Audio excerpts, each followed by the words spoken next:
Hi guys, here is my homily. Here is my homily.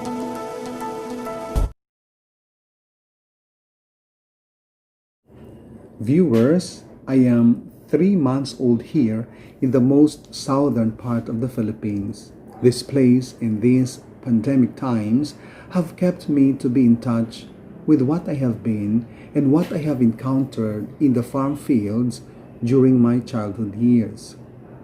I remember the cornfields and rice paddies of my relatives as I conversed with farmers who struggle to eke out for a living here in the far-flung GKKs of the parish. I remember the compensation I had, a few pesos, lunch, and a buko juice. Those were enough for my childish chill. Plus, the fun of working with my cousins and siblings made my summer or weekend perfect. As a child, I heard a little of the farm inputs and outputs. I had no interest in such an in-depth farm conversation thing. But here in the ministry, I couldn't help but to listen to the rice, corn, and even coconut farmers. I would respond as much as I could, for now I understand the economics of farming and the economics of the poverty of many farmers. The conversation, though short, was enough for farmers to just air out their frustrations, joys, and dreams. In the farmer's life, there are good times and there are bad times. Good times be like good harvest, good weather conditions, no ilaga or other pests, good market price. Bad times be like less harvest, crop failure, bad weather condition, ilaga and other pests. Yet this is a good time for me and my cousins since we would catch grasshoppers and fry them for dinner. Farming is not as easy as I thought it would be. Farming is a complex profession swarmed by many factors that would make it too difficult for farmers to enjoy the fruits of the earth and the fruits of their labor.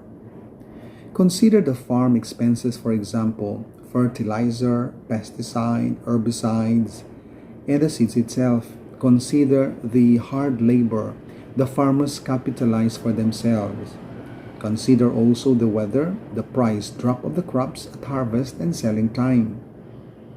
Consider the fee for hauling the crops from the field down to the market.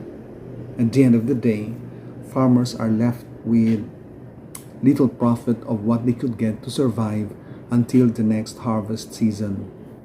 The complex mechanisms of farming allows me to think of the rich traditions Matthew incorporates in the gospel reading this Sunday on the story about the absentee farm owner and the tenants of his grape farm.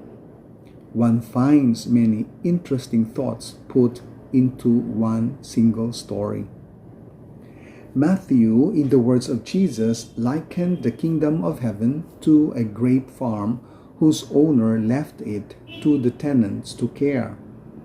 When harvest time comes, he sent his servants to gather his share of the harvest, but to no avail. The owner sent more servants. The same thing happened. Finally, he sent his son, but they killed him, and then the owner destroyed the tenants and took back his farm. He let those who could manage the farm and pay him in due time to rent it. The gospel farm story narrates that the tenants seem to manage the farm well since the grape farm produces a harvest. Grape production seems not an issue here, but the issue is on the tenants who didn't want to give the share of the landowner. The tenants wanted to keep the share for themselves. And now it seems that they wanted the farm and the manage of the farm itself. In the gospel, as I looked at it more closely, Jesus demands fruits not from the grape farm itself, but from those who tend the grape farm, the farm of the heart of the tenants where God's word is planted. Perhaps Matthew wishes to herald the importance of the leadership roles and relationships in his community, as we can see the struggling relationship between the absentee landowner and the tenants. Leadership is important for the community of Matthew in building up the kingdom of heaven here on earth. It is a kingdom which depends much more on the leaders of the community. Truly, it is with good leaders that the kingdom of heaven grows and bears fruit in faith-filled community.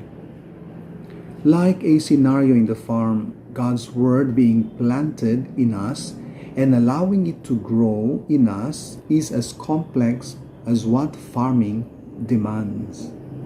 This is the mystery of God's farm, the mystery of what the kingdom of heaven is like, the mystery of leadership roles, the mystery of following Jesus and his word. Matthew calls his community and us viewers to enter into the mystery of God's farm. God is happy when each of us becomes productive grape farm. If not, like the grape farm of the Lord of Sabaoth, that is the people of Israel, in the first reading, Isaiah chapter 5 verses 1 to 7, expect to receive a just reward, destruction. Such will be the case for those who are not growing in faith, those who cannot think out of the box, those whose faith life is not creative enough. Paul advises in the second reading, "Put into practice what you have learned from me and what I passed on to you, what you heard from me and saw me doing, and the God of peace will be with you." Philippians 4:6-9. Happy Sunday, everyone. Thanks for watching. See you again next weekend. God bless you.